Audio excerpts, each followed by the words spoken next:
बिस्मिल्लाहिर्रहमानिर्रहीम। Third year student अस्सलाम वालेकुम। आज का हमारा टॉपिक है मूवमेंट है हमारे पास है movement of a force about A point. आज हम डिस्कस करने जा रहे हैं define the movement of a force about A point and find its magnitude. एक तो हमने मूवमेंट ऑफ ए फोर्स से उसकी डेफिनेशन की बात करनी है और दूसरे हमने इसकी मैग्नीट्यूड इसकी हमने बात करेंगे। ये हमारे पास से एक लाइन ऑफ एक्शन हमें फोर्स दे रखा है। ये आपके पास LF हमारे पास लाइन ऑफ एक्शन फोर्स है। ये पॉइंट A है। इस पॉइंट पे हमने let A B any point on the line of action of force F।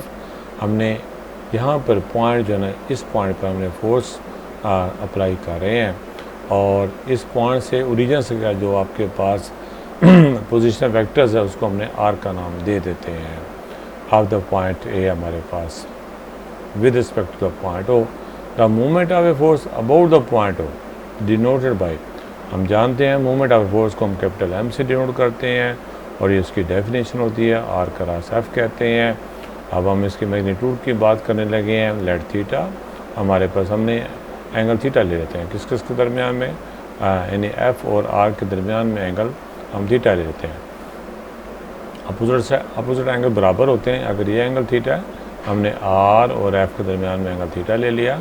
अगर ये थीटा है तो इसके सामने वाला एंगल भी थीटा होगा। तो लेट थीटा भी the angle between R and F further OLB। एक तो हमने यहाँ से इस लाइन ऑफ एक्शन पर OL हम परपेंडिकुलर भी ले लेते हैं। वो हमने इस तरीके से लिया है कि इसका जो मैग्नीट्यूड है, इसका जो डिस्टेंस हमने उसको सिमिलर D से डिनोट कर रहे हैं।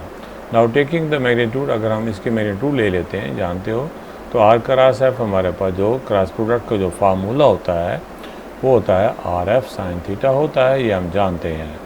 अब साइन थीटा की वैल्यू को देखिएगा, ये OLA एक राइट एंगल ट्रायंगल बनती है। 90 डिग्री के सामने वाले को हाइपोटेन्यूज कहते हैं और इस एंगल के सामने वाली साइड को हम परपेंडिकुलर कहते हैं। तो perpendicular over hypotenuse D over R, इसको हम साइन का नाम देंगे, साइन थीटा कह देंगे। तो साइन थीटा की जगह पर मैं D और R लिख दिया, R से क्रॉस कैंसिल हो गया तो जस्ट हमारे पास FD आ गया। तो अगर हमारे पास पॉजिटिव में है तो ये एंटी क्लॉकवाइज टॉर्क कहलाता है, अगर ये नेगेटिव में है तो ये हमारे पास क्लॉकवाइज टॉर्क कहलाता है। एंटी क्लॉकवाइज को हम काउंटर क्लॉकवाइज भी हम कहते हैं। तो एक तो हमने इसकी डेफिनेशन हमने बता दी है और दूसरा हमने इसकी मैग्नीट्यूड बता दी है। अगले पेज पे जाते हैं। हमें बताया जा रहा है कि आपके पास फोर्स चाहे पॉइंट आप A1 पे लगा लें चाहे आप A2 पे लगा लें, उसका जो मूवमेंट है वो सेम रहता है। अगर हमने A1 पे लगा रहे हैं फर्स्ट के उसका नाम हमने M1 रखा है मूवमेंट का, और अगर हम A2 पे हम ले रहे हैं तो उसका फर्स्ट के उसका नाम हमने M2 रखा। हमने प्रूव करके देना है कि ये दोनों आपस में इक्वल है। यानी लाइन ऑफ एक्शन पे कहीं भी आप जो है फोर्स अप्लाई आपके पास अप्लाई कर सकते हैं तो आपके पास जो है वो मूवमेंट सेम रहता है। तो हमें movement does not depends on the particular choice of the point on the line of action of force, चाहे आप यहाँ लगा लें चाहे आप यहाँ लगा लें। तो इसके लिए हमने A1 A2 हमने दो पॉइंट ले लिए, लाइन ऑफ एक्शन फोर्स पे हमने ले लिए और A1 के लिए अन्य ओरिजिन से R1 का नाम दे दिया और इसको हमने R2 का नाम दे दिया हमारे पास।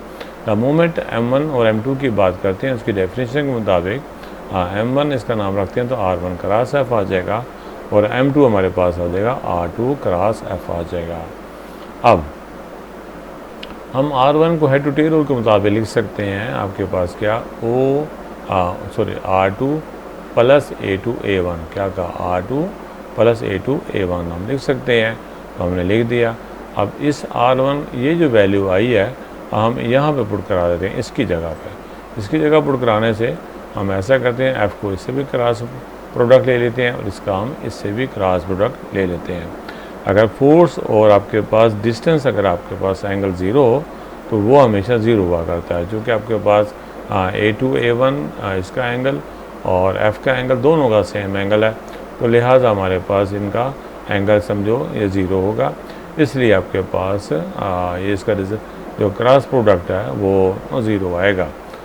तो इसलिए जस्ट हमारे पास क्या बचता है R2 और F हमारे पास आ गया, ये हमारे पास M2 आ जाता है। हमने यही प्रूव करके देना था।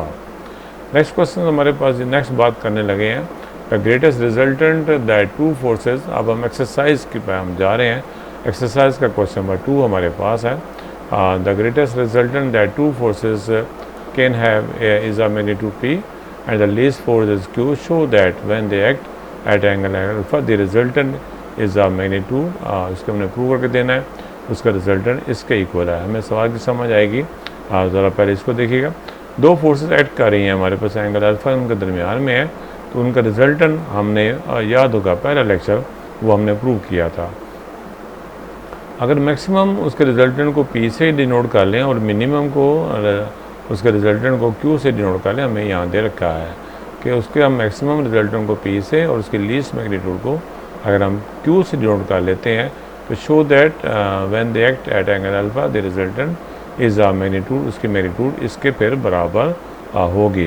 तो आपको समझाया गया है कि उसके मैक्सिमम को हमने p, मैक्सिमम रिजल्टेंट कैसे होता है जब cos की वैल्यू 1 होगी और मिनिमम कब होगा जब cos की वैल्यू -1 होगी।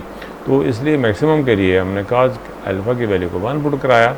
1 यूँ ही पुट करवाया तो हमारे पास आ जाता है square of p1 plus square of p2 plus 2p1 p2, यानी ये स्क्वायर बन जाता है p1 प्लस p2 का स्क्वायर बन जाता है और इसका स्क्वायर रूट लेते हैं हमारे पास तो जस्ट हमारे पास p1 p2 आ जाता है। और हमने मैक्सिमम था उसको हमने कैपिटल P का नाम दे दिया। और अगर हम cos अल्फ़ा की वैल्यू मिनिमम के लिए हमें -1 पुट कराना होगा तो ये हमारे पास स्क्वायर बन जाएगा p1 माइनस p2 का बन जाएगा और मिनिमम को हमने q से डिनोट कर लिया। एक इक्वेशन ये आ गया, एक इक्वेशन ये आ गया। इन दोनों इक्वेशन को सोल्व करते हैं ताकि p1 और p2 की वैल्यू आ जाए। इन दोनों को हम ऐड कर लेते हैं, p2 से कैंसिल हो जाएगा और p1 की वैल्यू हमारे पास आ जाएगी। इस तरीके से p2 की वैल्यू भी आ जाएगी। अब हम p1 की वैल्यू यहाँ पर, p2 की वैल्यू यहाँ पर, p1 की वैल्यू यहाँ, p2 की वैल्यू यहाँ हम पुट करवा देते हैं और इसको हम सिंप्लीफाई कर लेते हैं। इसका स्क्वायर कर लेते हैं, इसका स्क्वायर कर लेते हैं और ये 4 से 2 to the 4 इन तमाम तीनों टर्म से ना हम ये 1/4 कॉमन ले लेते हैं और इसका स्क्वायर करने से हमारे पास, इसका स्क्वायर करने से और इसका प्रोडक्ट लेने से ये हमारे पास आ जाता है। ये दो टर्म कैंसिल हो जाती हैं, बाकी क्या बचता है p² प्लस p² 2 टाइम बन जाएगा, यानी ये टर्म हमारे पास आ जाती हैं। अब हम इसमें से 2p² और ये 2p² कॉमन ले लेते हैं और इधर से हमारे पास 2q² और -2q² ये कॉमन ले लेते हैं। तो इसकी जगह पे हाफ एंगल फार्मूला, इसकी जगह पे हाफ एंगल हम पुट कराते हैं। तो सिंप्लीफाई करने से हमारे पास क्या बाकी बच जाता है, हमारे पास ये चीज़ हमारे पास आ जाती है और इसी को हमने प्रूव करके देना था। समझ आ गई। 2 to the 4 हो गया, इससे कैंसिल हो जाएगा, जस्ट p² आ जाएगा। तो ये हमारे पास प्रूफ हो जाता है। क्वेश्चन नंबर 3 दे रखा है, 3 फोर्सेस दे रखी हैं, वो एक्ट कर रही हैं और हमने प्रूव करके देना है कि आपके पास ये इक्वलिटी ट्रायंगल के अलॉन्ग एक्ट कर रही हैं तीनों फोर्सेस क्या कर रही हैं आपके पास, एक फोर्स ये है, एक फोर्स ये है, एक फोर्स ये है, तीनों आपके पास एक ट्रायंगल के अलॉन्ग, ये आपके पास फोर्स इस साइड के अलॉन्ग है, ये फोर्स इस साइड के अलॉन्ग है और ये फोर्स जो है इस साइड के अलॉन्ग है, एक्ट कर रही है। हमने करना क्या है, show that they are equivalent to the two forces P and Q at an angle 120, यानी आपके पास ये इक्विवेलेंट है हमारे पास, इसका जो रिजल्टेंट है वो इक्वल है, किसके इक्वल है, P और Q फोर्सेस के दरमियान जो एंगल 120 डिग्री के बराबर है। देखिएगा, आपको समझ आ जाएगी। फिलहाल इस यहाँ से स्टार्ट करते हैं। हमारे पास एक 3 फोर्सेस दे रखी हैं, हमने लेट कर लिया OL, OM, ON के अलॉन्ग और उसको हमने ट्रायंगल के अलॉन्ग हमने लिख लिया, कर लिया है। अगर हमने हॉरिजॉन्टल फोर्सेस है इसको रिजोल्व करते हैं तो आपके पास ये फोर्स जो है X फोर्स है, उसका एंगल 0 बना रही है और ये वाला एंगल 120, जो कि इक्वलिटी ट्रायंगल है। अगर ये 60 डिग्री है तो ये 120 होगा, ये 60 है तो ये 120 होगा, तो टोटल जो कि हमारे पास 180 डिग्री होता है। लिहाजा हमने यहाँ पर एंगल आपके पास, ये एंगल आपके पास X जो है वो एंगल 0 बना रही है और ये फोर्स 120 बना रही है। और इस फोर्स को देखें जो Q प्लस S फोर्स है, नीचे की जानब जा रही है। यहाँ से स्टार्ट करें 60, आगे बढ़ें 180, 60 प्लस 180 कितना हो जाएगा, 240 हो जाएगा, इसलिए हमारे पास 240 आ जाता है। तो यहाँ पर cos 120 की वैल्यू, cos 240 की वैल्यू हमने यहाँ पर पुट करवा देते हैं और फिर इसको हम सिंप्लीफाई करने से ये हमारा रिज़ल्ट आ जाएगा। अगर हमें y कंपोनेंट लेना है तो जस्ट हमने cos की जगह पर मैं साइन पुट करा देते हैं और कैलकुलेटर से इसके वैल्यू को मालूम करके लिख लेंगे। हमारे पास ये आंसर आ जाएगा। और इसको हमने रिजल्टेंट में हमने पुट करा दिया। इसको सिंप्लीफाई कर लेते हैं। सिंप्लीफाई करने के बाद अब गौर से देखते हैं, मज़ीद सिंप्लीफाई किया, ये रिज़ल्ट हमारे पास आ जाता है। और ये रिज़ल्ट, इस रिज़ल्ट को उस फार्मूला हमने जानते हैं, याद होगा, अगर इस फार्मूले में एंगल 120 पुट करवाएं तो इसका आंसर भी यही आता है। तो इससे साबित हो जाता है कि आपके पास P और Q के दरमियान में एंगल, हमने वहाँ पर फार्मूला शुरू में जो थ्योरम प्रूव किया वहाँ पर एंगल अल्फ़ा था, तो यहाँ आपके पास अल्फ़ा अगर 120 ले लेते हैं तो यही हमें प्रूव करके देना था। तो इनका P और Q के ये दो फोर्सेस हैं, इसके दरमियान में एंगल जो है वो 120 डिग्री के इक्वल लाई करता है।